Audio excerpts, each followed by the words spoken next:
No Direto com Elô de hoje, nós vamos tratar de um tema que tem total relação com o mês de julho, o mês em que a gente reverencia as mulheres negras. E eu vou conversar com uma mulher negra que está na linha de frente, é cofundadora de uma ONG que tem um trabalho fantástico, um trabalho que mapeia e dá assistência, presta assistência a vítimas da política antidrogas do país. E, naturalmente, que essa política de combate às drogas tem total relação com o genocídio da população negra, sobretudo da população mais jovem. No Direto com Elô de hoje, eu vou conversar com Natália Oliveira, socióloga, que é uma das líderes do Iniciativa Negra e atua na cidade de São Paulo. Mas o Iniciativa Negra também tem atuação no estado da Bahia.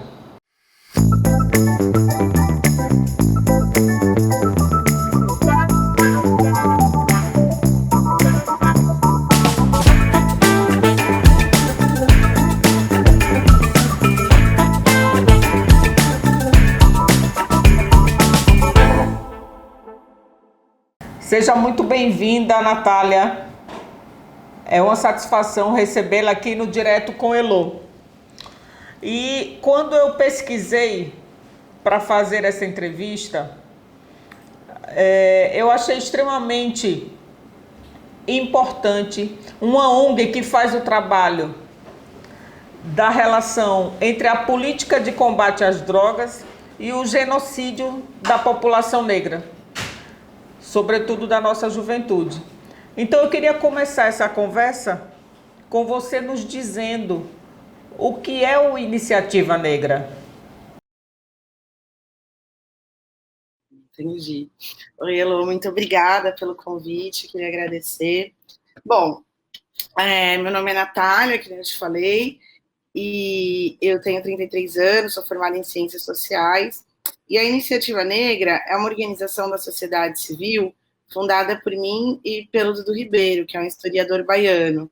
A gente fundou a Iniciativa Negra por uma nova política sobre drogas, né? Esse é o nosso nome completo, que é uma organização negra que atua pela reforma da política de drogas, com foco no combate ao racismo, né? E também por uma eventual reparação da população negra, que a gente considera ser a organização, a população mais diretamente atingida pela guerra às drogas.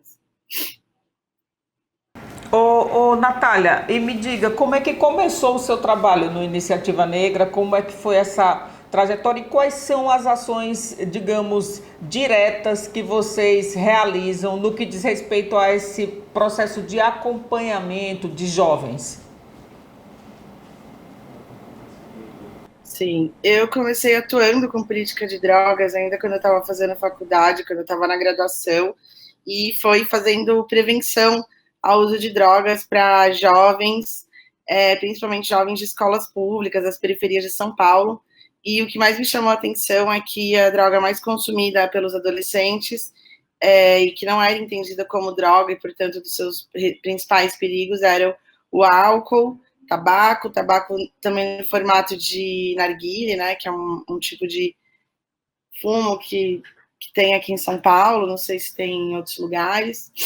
Então, Elô, quando a gente vai observando os dados da guerra às drogas, né, da dita guerra às drogas, a gente vai percebendo que o objetivo, né, dessa guerra, que é acabar com algumas drogas que são entendidas como ilícitas, ela não acaba. Inclusive o Brasil tem 100 anos de guerra às drogas, né?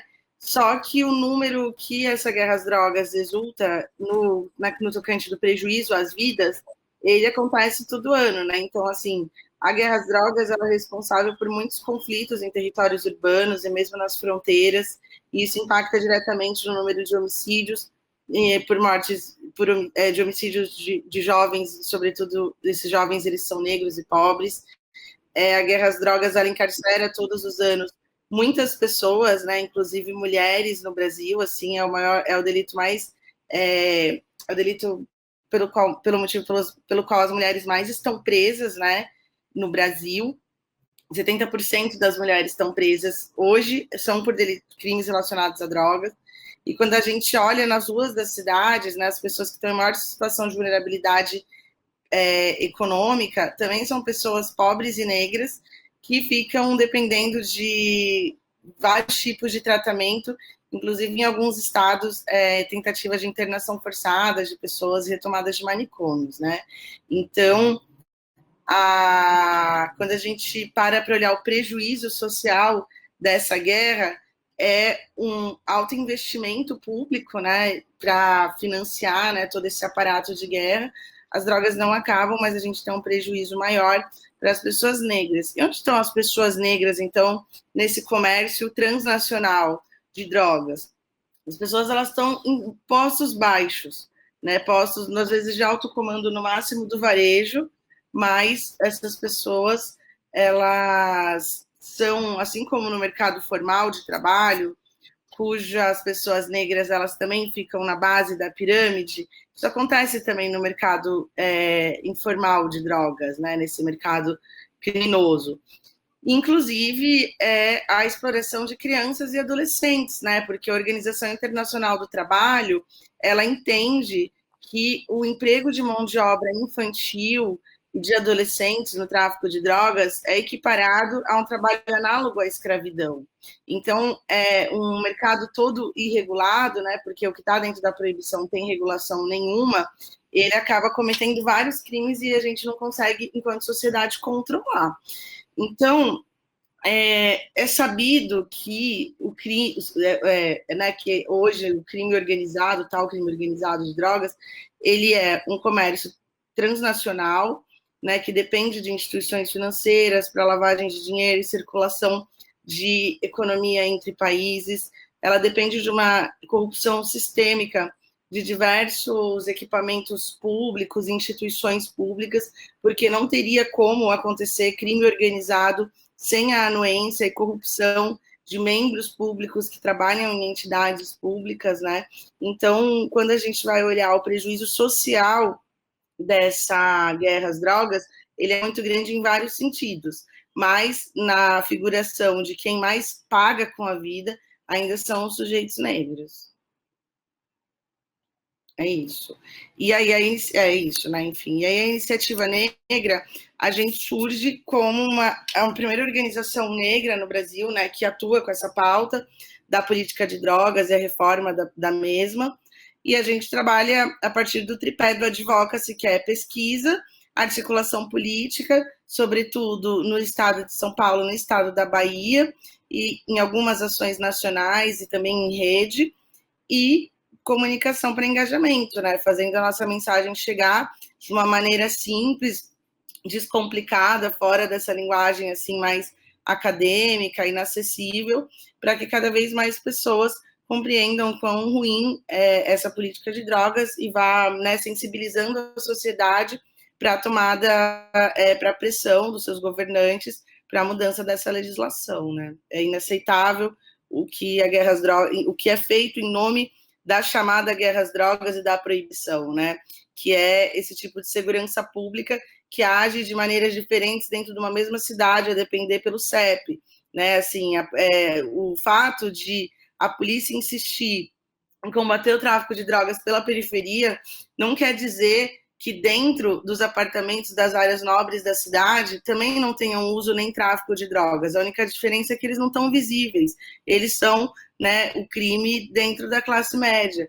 Né? Essa é a questão. Então, num país com histórico racista como o Brasil e com um passado não superado de uma pacificação entre as questões raciais no Brasil, o tráfico de a criminalizar, né, o tráfico, as coisas relacionadas a algumas substâncias acaba também servindo como uma reatualização de mecanismos tanto do sistema de justiça, da segurança pública, para seguir prejudicando mais a vida de sujeitos negros no Brasil, que é um processo histórico que já existia antes até, né, da lei de drogas, mas ainda tem uma coisa que é curiosa, né? Assim, no Brasil, a cannabis, né, a maconha, ela já foi proibida no século XIX, antes mesmo de ser proibida a cocaína ou de ser declarada guerra às drogas. E no texto de proibição falava-se, né, da necessidade de proibir a cannabis para que os sujeitos negros escravizados não se rebelassem contra seus senhores e nem acessassem magias. Então, o Brasil vem a proibir cocaína, né, que era vendida em farmácias, como anestésico, etc., já no século XX, né, na década de 30. Por quê? Porque não era uma substância associada às classes consideradas perigosas, né, portanto, sujeitos negros. Então, é um pouco, assim, das descobertas que a gente tem olhado sobre drogas, e aí a gente entendeu que é necessário, né, que todo debate no Brasil relacionado à política de drogas e que avancem para uma mudança nessa legislação deve vir acompanhado de um compromisso de que esse seja um passo que vá pacificando questões raciais no Brasil. E é para isso que existe a Iniciativa Negra, para fazer advocacy e poder divulgar essa causa, né, e essas questões cada vez mais. A sua fala, Pode. Natália, a sua fala é extremamente pertinente, porque ela traz um pouco da reflexão sobre o nosso processo histórico, né, escravocrata, e que, de alguma maneira, a gente tem vivenciado recentemente um debate muito forte com relação ao racismo estrutural. Eu acho que você também acompanhou a influência do episódio da morte de George Floyd, ou melhor, do assassinato de George Floyd, e de como isso trouxe consequências para a gente e aflorou o debate em torno da violência policial nos Estados Unidos e no Brasil. E aí eu queria, você, com a sua atuação no Iniciativa Negra, você tem a percepção de que essa relação entre racismo e guerra às drogas, ela passou a ser, digamos, passamos a ter uma lente mais aberta para que a população enxergasse essa relação, tivesse essa percepção também? Não, o caso do assassinato de George Floyd, eu avalio que serviu para aumentar bastante a lente sobre segurança pública e racismo, mas eu sinto que ainda falta um certo clique para a conexão entre racismo, segurança pública e drogas. Porque o fato de algumas substâncias terem sido proibidas e demonizadas por muitos anos, você ainda chega num lugar do senso comum, de resistência, ou mesmo de memórias afetivas difíceis, né? Às vezes com algum parente, algum familiar que eventualmente tenha sido assassinado em atividades criminosas, enfim, que faz com que esse bloqueio do senso comum ultrapasse o que é inaceitável na segurança pública, porque as pessoas falam, não, mas ali era porque estava salvando as crianças das drogas, como foi o caso da justificativa para a operação que aconteceu no Jacarezinho, né? Ou essa foi a justificativa, né, para salvar as crianças do tráfico de drogas. Ou mesmo em outras situações, pega uma cena de uso de crack, uma cena aqui em São Paulo que é grande, na região da Luz, na Cracolândia, né, assim, todos os dias tem confronto entre a polícia e os usuários, né, assim, cavalaria, bombas de efeito de gás, tudo financiado com o orçamento público, né, que as pessoas naturalizam e acham comum aquilo acontecer. A ideia ainda de que o sujeito usuário de substâncias, ele é um sujeito que de alguma maneira merece sofrer, ou é um sujeito de caráter duvidoso, né, assim, todo um estigma relacionado ao usuário de drogas, né, que é fruto de muitos anos de divulgação de informações pouco científicas sobre drogas, mas muito baseadas no medo, na ideia do inimigo comum, que foi fazendo com que as pessoas não consigam ainda dizer que coisas inaceitáveis na segurança pública, quando tem um elemento droga, às vezes as pessoas eventualmente tendem a naturalizar, porque é fruto de uma cobertura também policialesca há muitos anos, entrando na casa das pessoas, seja na rádio, seja na televisão, né, uma ideia punitivista do criminoso, e Mesmo assim, eu lembro que na década de 90, primeira década de 2000, ainda era muito comum em todos os veículos de comunicação aquelas guerras de tiros, né, entre polícia ou entre facções, e isso vai constituindo um imaginário sempre, né, desse sujeito perigoso, esse traficante, que se personifica no corpo de um moleque que muitas vezes não sabe nem manusear tão bem uma arma quanto um policial, né? Tanto é que tem várias crianças aí, adolescentes, que morrem com fuzis super potentes sem ter atirado uma bala, né? Então, tudo isso ainda faz com que as pessoas não consigam associar imediatamente, mas eu acho que o caso do Floyd serviu para que as pessoas ampliassem a lente de pelo menos entender esse clique entre racismo e segurança pública, e vamos trabalhar para cada vez mais aumentar a percepção sobre como racismo e segurança pública está relacionada com política de drogas.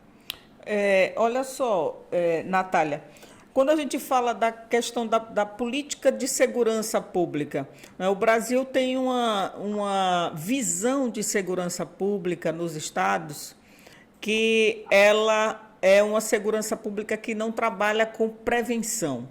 E dentro desse processo aí em que a gente tem as operações, que muitas vezes, até sem a troca de tiros, você tem a chamada bala perdida que acaba encontrando corpos negros. Isso é algo que, digamos, está muito presente na vida social urbana, nos grandes centros do Brasil. E eu queria que você me dissesse essa questão da política de combate às drogas e da política de segurança, da maneira como são vistos e executados no Brasil, tem relação com a política, né? E nesse sentido, você vê muito movimento no cenário atual para a gente mudar esse quadro, uma vez que a gente esses episódios acontecem e a gente nunca vê o debate em torno da segurança pública. A gente vê, na verdade, a população que se choca num primeiro momento, mas que passa uma semana e a gente simplesmente é como se aquilo vai se acomodando no nosso repertório social. E eu acho que isso tem muita relação com o que alguns estudiosos chamam de necropolítica. Eu queria que você refletisse um pouco sobre essa questão, pensando naqueles que estão conduzindo, né, os estados, sobretudo um estado como o Rio de Janeiro e o próprio Brasil, né, com essa visão que se tem da segurança, essa visão que se tem do combate às drogas. Exato. A gente ainda tem uma visão de que segurança pública é uma coisa muito militar, né? Um exército um exército feito por cidadãos combatendo cidadãos de uma mesma pátria, né? Esse tipo de pensamento só se tem contra inimigos da pátria, então já é uma percepção muito ultrapassada, né? Essa ideia de guerra, como você está declarando guerra dentro de um mesmo povo, né? Assim, pensando no que caracteriza uma guerra, né? O que se faz pensar o que é uma guerra. Mas, de todo modo, a ideia de que segurança pública é só polícia, é só troca de tiro, é só arma, ela faz a gente não investir muito em armas, né? E pouco em, de fato, formação até desse efetivo das forças de segurança pública, e perde uma oportunidade excelente, que é de pensar a segurança pública alinhado a outras políticas públicas, né, a outros temas, né, porque a segurança pública, ela tem que deixar de ser essa coisa que é só do Estado, só da polícia, e começar a ser entendida como uma coisa comunitária, porque enquanto a gente não tem a reforma da segurança pública, o município pode ter uma perspectiva de uma segurança pública cidadã, mais comunitária, também preocupada com outras questões, como violência à mulher, violência a crianças, né? Aqui em São Paulo teve uma lei de um vereador, se não me engano, o vereador Tânio Vespoli, de que os ônibus ou lotações, eles podem parar fora do ponto de ônibus após as 10 horas para as mulheres, né? Por quê? Para que às vezes a mulher não desça num ponto, para que a mulher desça o mais perto possível do ponto de ônibus, do ônibus dentro da sua casa, né? Então, todas pensar assim, isso é só um exemplo, né? Que eu estou falando sobre segurança pública e proteção à mulher. Proteção à mulher porque as mulheres estão mais vulnerabilizadas dentro de uma cidade, né? De uma cidade, em qualquer lugar.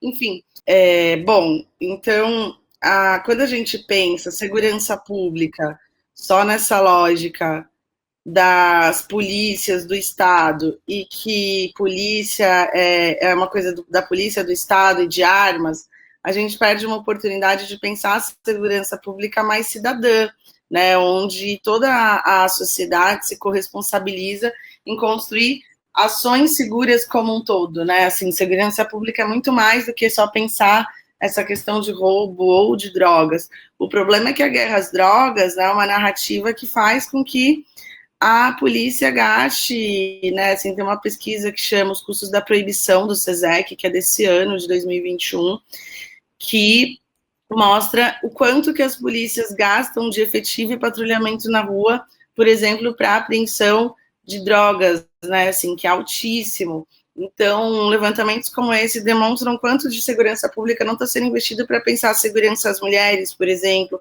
a violência à criança, a violência ao idoso, né? Em como você não está pensando menos em iluminação pública de rua. Segurança pública tem a ver com transporte, se possível, 24 horas circulando no maior número de regiões da cidade. Tudo isso é segurança pública, né? Que segurança pública, um atendimento decente ao cidadão nas delegacias, né? Muitas coisas, para além de só imaginar a polícia com uma arma correndo atrás de possíveis traficantes, é segurança pública. E acho que sair dessa lógica também ajuda com que os outros, a segurança pública também se torne um assunto da cidade. Pouco os municípios se engajam, né, em temas que são só do Estado, mas deve ser cada vez mais responsabilidade do município pautar essa discussão, né, e inclusive reservar o orçamento para melhorar a segurança pública na cidade, porque é na cidade que as pessoas experienciam as suas vidas, sejam as experiências negativas, sejam as experiências positivas. Então, quem tem condições de cada vez mais pensar políticas comunitárias deve ser o município, enquanto ator-chefe, puxando e não deixando essa discussão apenas para o Ministério da Justiça ou para as polícias dos estados, né? Assim, segurança pública pode ser em uma determinada comunidade você ter um farol em frente à faixa de pedestres de uma escola, né? Ou você colocar um farol em um determinado ponto de uma avenida que tem muito atropelamento. Tudo isso é segurança pública e a gente tem cada vez mais caminhar para isso, né? E enquanto não se tem uma reforma da segurança pública, eu vejo nos municípios a chave para ir criando, né, e dando contorno a políticas nacionais que ainda não foram revistas, né? Então eu penso muito nesse sentido. Mas claro que para a política de drogas, se a gente não tem uma mudança na lei de drogas, efetivamente tem uma limitação, mesmo por parte do município, de atuar com essa pauta, porque pela lei federal, o tráfico de drogas, claro, ainda é crime. Como é que entidades como a Iniciativa Negra ajudam a fazer o contraponto a essas ideias que tratam a política de combate às drogas, enquadram usuários como traficantes e tratam bandidos como pessoas que deveriam ser executadas? Como a iniciativa ajuda a fazer esse contraponto? A Iniciativa Negra realiza pesquisas, a gente realiza campanhas, a gente faz muito campanhas de comunicação, mas, sobretudo, a gente faz muito diálogos. Primeiro, a gente faz muito monitoramento da pauta legislativa nacional e do Estado da Bahia e do Estado de São Paulo, né, e também das suas capitais, de uma maneira constante. Então, toda a pauta que a gente monitora que tem a ver, a gente procura, né, então, os vereadores, os deputados, os gestores do executivo, e apresenta, né, os nossos estudos, os nossos pontos de vista, onde a gente identifica, né, que está faltando, a gente também pode vir a propor programas ou políticas, a gente também faz consultorias para outros municípios, a gente faz pesquisa, a gente também tem uma atuação grande, assim, com a mídia, a gente também publica artigos com periodicidade, né? Agora, nesse semestre mesmo, a gente lança 3 pesquisas e mais um livro em parceria com a Perseu Abramo, justamente, né, sempre trazendo, né, novas perspectivas sobre isso, porque a gente entende que sem ciência e o fortalecimento da pesquisa também para esse campo, a gente não estaria reproduzindo da mesma maneira, né, que é apresentando soluções embasadas no senso comum e não sustentadas pelo campo da ciência. Então, é assim que a gente tenta contribuir, assim como a gente participa também de redes nacionais e internacionais, né? Então, às vezes, a gente faz denúncias coletivas junto aos organismos internacionais, a gente também atua na Coalizão Negra, na Plataforma Brasileira de Política de Drogas, no próprio Pacto pela Democracia, que a gente entende que a atuação em rede é fundamental para tanto a gente, a partir da nossa perspectiva, fortalecer pautas correlatas, assim como a gente ter a nossa perspectiva de atuação ampliada e fortalecida por se somar a outras pautas correlatas a nossas, né? Então, a gente entende que a atuação em rede é uma via muito potente. Quando não tinha pandemia, a gente também costumava fazer bastante evento, congressos, conferências, mas agora com a pandemia essas coisas estão um pouco paralisadas, mas já em plano, né, de ver se a gente consegue começar a retomar alguma coisa a partir do próximo ano. Então, é um pouco desse mix, assim, de atuações que a gente faz. A gente também, às vezes, eventualmente, atua como amicus curiae em uma determinada ação civil pública ou um processo que esteja tramitando no sistema de justiça, que a gente considera que é de uma pauta, que é de um tema de interesse nosso. Enfim, é um pouco dessas maneiras que a gente atua enquanto organização. A gente está caminhando para o final, Natália, mas eu queria que você fizesse um pouco o debate sobre a questão do nosso sistema carcerário. A gente tem lido muito e entrado em contato com dados que mostram que a presença de negros e negras nas prisões brasileiras é algo muito marcante. Então, do lado de fora do sistema, a gente tem o genocídio da juventude negra. Por outro lado, a gente tem o encarceramento de parcela significativa desse recorte da sociedade. Como é que você enxerga essa relação entre esses dois processos?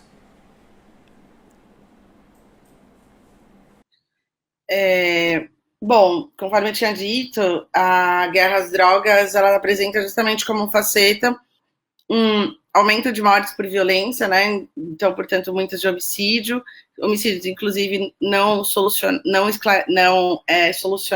né? Assim, menos de 30% dos homicídios no Brasil são solucionados, e ainda assim, os que são solucionados, existem muitos questionamentos, né, sobre o processo de investigação e etc. Então, isso é uma coisa extremamente frágil e acho que isso acaba fortalecendo uma outra... Então, de um lado, você tem corpos negros com homicídios pouco solucionados e, de outro lado, você tem muitos sujeitos negros sendo acusados de crimes, né, sejam de homicídios ou de tráfico de drogas ou associados, também em processos bastante questionáveis, né, de investigação, em circunstâncias em que, no caso de São Paulo, por exemplo, das prisões por drogas, 70% tem como testemunha apenas a palavra do policial.